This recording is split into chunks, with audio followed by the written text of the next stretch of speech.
ओहदेदारों की हरासानी से तंग आकर आरटीसी के ड्राइवर ने खुदकुशी कर ली। उसकी शिनाख्त चवड़ा मंडल के कीसराम गांव के रहने वाले 38 साल अशोक के तौर पर की गई, जिसने उस वक्त ये इंतहाई इकदाम किया जब वो घर में तनहा था। उसने अपनी ज़राई मजदूर बीवी को काम के लिए खेत के करीब छोड़ा और घर वापस आकर उसने बीवी को फ़ोन करते हुए कहा कि वो खुदकुशी कर रहा है, बच्चों की देखभाल वो कर ले।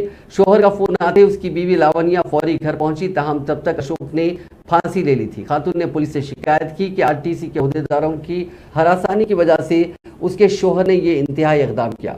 खातून ने बताया कि उसका शोहर अशोक आरटीसी की कार्गो बस का ड्राइवर था। इस बस के शीशों को हुए नुकसान पर ओहदेदारों ने उसे ड्यूटी से बर्खास्त कर दिया था और सजा के तौर पर रात के औकात में डिपो में उसे पार्किंग की ड्यूटी दी गई थी। उसने लावनिया को बताया था कि ओहदेदार बस को हुए नुकसान पर 30,000 रुपए अदा करने का मुतालबा करते हुए उसे हरासा कर रहे थे।